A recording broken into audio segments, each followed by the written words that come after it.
Yo, Bakayalo Konoyalo, et oui, on se retrouve pour une petite vidéo TPMP News Manga, parce qu'il s'est passé un événement qui va bouleverser le monde de One Piece, du moins des spoils, parce que apparemment l'agent secret des États-Unis d'Amérique du Nord, qui espionnait Oda derrière lui dès qu'il y avait une nouvelle planche qui était dessinée, il était là en train de nous le publier sur internet, ils se sont fait attraper, ils étaient deux, incroyable taf qu'ils ont fait depuis tout ce temps et on les remercie, mais les amis, apparemment, ils se sont fait attraper.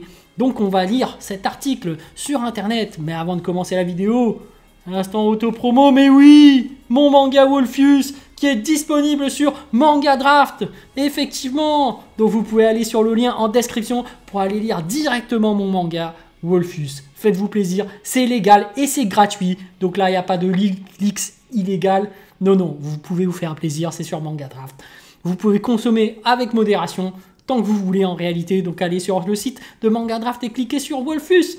Bon, bref, on va regarder cet article tranquillement, parce que le monde de One Piece vient d'être bouleversé, il y a un changement radical, c'est pire que l'incident des grades, là c'est l'incident du manga game, hein, du One Piece game plutôt, hein, parce qu'en réalité il y a que surtout dans le One Piece game que ça joue, hein. Donc, dans un article d'actualité publié par la société japonaise NHK, il a été annoncé ce dimanche que 2 ressortissants étrangers résidant au Japon, soupçonnés d'avoir enfreint la loi sur les droits d'auteur en publiant sur Internet des leaks provenant du magazine Weekly Shonen Jump, ont été arrêtés. Parmi les suspects, l'un serait apparemment le dirigeant de la société Japan Deal World, LLC. Attends, mais c'est super connu ça. Ça vend des figurines et tu. J'ai du mal.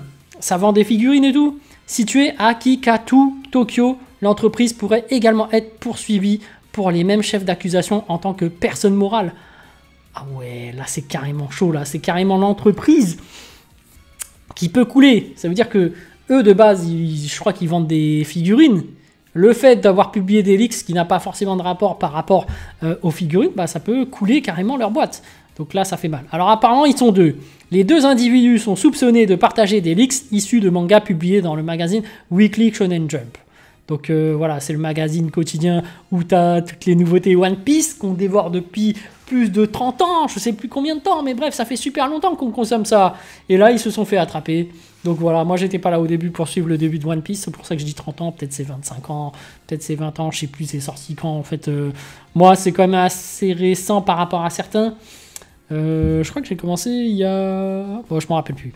D'après le communiqué partagé par la NHK, les personnes mises en cause sont soupçonnées d'avoir mis en ligne sur Internet, sans autorisation et avant la publication officielle, le dernier chapitre d'un manga publié dans le magazine Weekly Shonen Jump de l'éditeur Shueisha.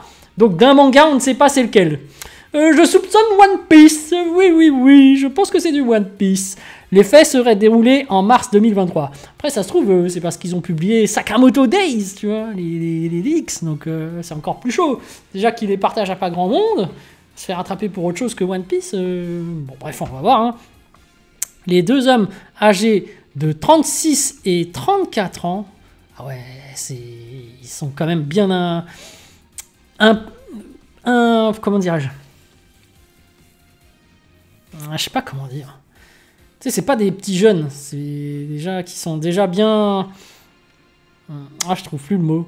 Bon, bref. Ils sont également soupçonnés d'avoir photographié, donc ok, ils le font à partir de photos, le 31 janvier 2024, le dernier chapitre d'un autre manga populaire issu du Shonen Jump, pour le partager là encore avant sa sortie officielle.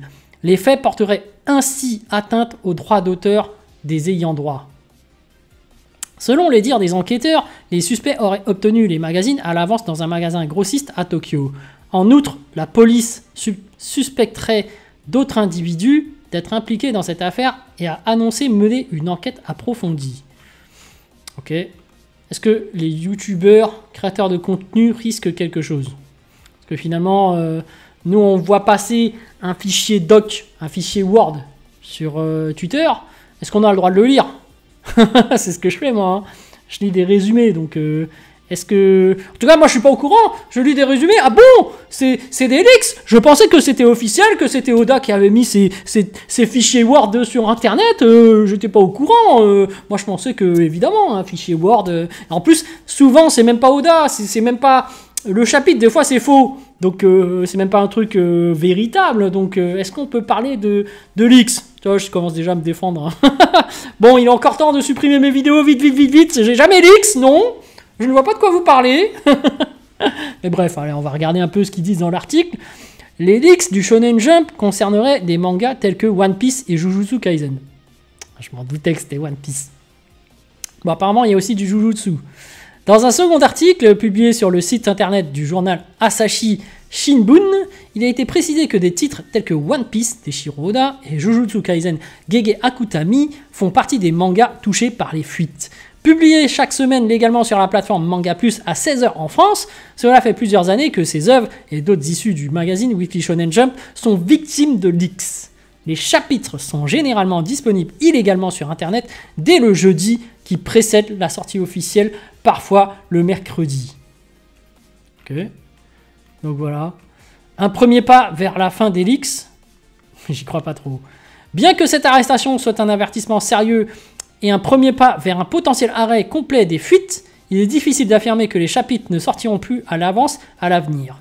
Comme l'ont indiqué les enquêteurs sur cette affaire, plusieurs autres individus sont soupçonnés de faits similaires.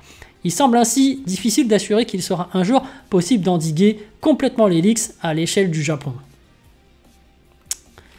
Ouais, mais est-ce que nous, en France, on risque quelque chose? C'est ça la question.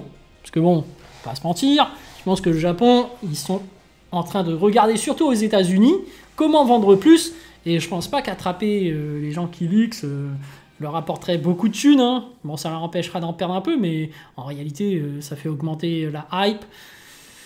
Bon, moi je pense qu'ils vont même pas chercher à aller plus loin que dans leur pays. Ils sont déjà ouais, très occupés par le Japon, à rechercher les agents secrets. Mais je sais très bien de sources sûres que certes, 2 agents secrets des États-Unis d'Amérique du Nord se sont fait attraper au Japon.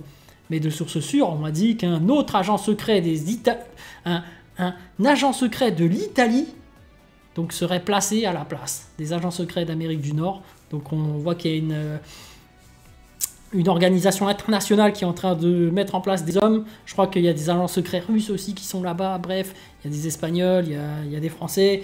Voilà, on est en train de faire des recrutements et de placer de nouveaux hommes pour nous permettre à tous de dévorer les leaks, qui est un véritable business. Et on sent que, voilà, le manga game est loin de pouvoir s'écrouler et le Japon va décidément lutter beaucoup pour essayer de trouver ses responsables. Mais je pense même qu'il n'y a qu'un seul homme chargé de retrouver tous les responsables des leaks, parce que franchement, ça fait depuis plus de 25 ans que cet homme, que les agents secrets sont derrière Oda et arrivent à en prendre des leaks. Donc au bout d'un moment, s'ils auraient vraiment voulu attraper toutes les personnes qui leaks, il l'auraient fait depuis longtemps. Bref. Allez, voilà, moi je vous dis tout simplement que moi, désormais, je vais peut-être pointer à Pôle emploi, parce que du coup, vu qu'il n'y a plus de leaks, je vais pas plus pouvoir vous tenir informé de toutes les actualités One Piece. Et donc, du coup, je vais chercher du travail, tout simplement, parce que voilà, non, je déconne. Évidemment, je travaille en parallèle, c'est pendant mon temps libre, et c'est pour ça que dans les vidéos, en général, je ne fais pas de montage, et même maintenant, pour les miniatures, bah, j'ai la flemme de les faire, du coup, je mets toujours Mihawk. Donc voilà, les amis, allez, sur ce, je vous dis donc à plus dans le bus, ou plutôt à plus tard dans le car, ou plutôt à bientôt dans le bateau. Dites-moi en commentaire si vous êtes pour ou contre les leaks de One Piece. Allez.